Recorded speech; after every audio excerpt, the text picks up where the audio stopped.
এই ডিজাইন গুলা নিজেরা হাতে তৈরি করতেছেন, এইদিকে আরেকজন তৈরি করতেছেন। আসলে সব জায়গায় তাঁতের শাড়ি তৈরি হচ্ছে না, ঠিক ধরতে পারছেন। আমি বর্তমানে তাঁতের শাড়ির রাজধানীতে আছি, মানে পাত্রাইল আছি। এখান থেকে 10-15 মিনিটের রাস্তা। চলেন আমরা তাঁতপল্লীতে যাই আর শাড়ির কারিগরের সাথে কথা বলি।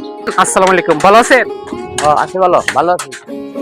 এই শাড়ি যেন তৈরি করেন, একটা শাড়ি তৈরি করতে কতদিন লাগে? 2 দিন লাগে। 2 দিন।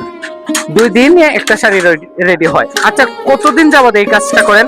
30 বছর চলতেছে, এখানে কাজ চলতেছে, এদিকে কাজ হইতেছে ওদিকে।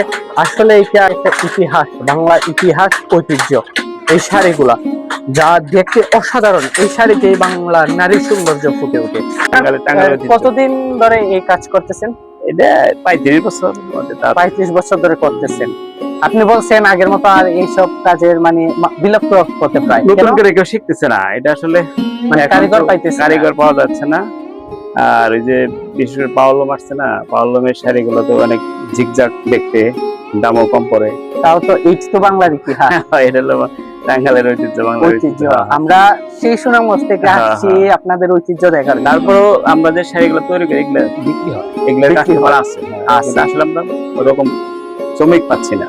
ধরেন এখানে কিছু কিছু কাস্টমার আছে যে যারা এই শাড়িগুলো, যারা এগুলা পরে তারা এগুলাই করবে। দোকানের নামটা বললে দেন। দোকানের নাম PC pearl and sons, Chandi Patrail, Delduar, Tangail. আপনারা যারা ব্যবসা করতে চান, যেভাবে আমরা আসছি, ব্যবসা যদি করতে চান বা শাড়ি নিতে চান, এখানে আসতে পারেন। টাঙ্গাইল থেকে বেশি, শহর থেকে বেশি দূরে না, না শহর থেকে 15 মিনিটের রাস্তা। কারখানা দেখে শাড়ি নিতে পারবেন। তো ভালো থাকেন, দেখা হবে পরের কোনো ভিডিওতে। ততক্ষণ ভালো থাকেন, আপনাকে কষ্ট দিলাম।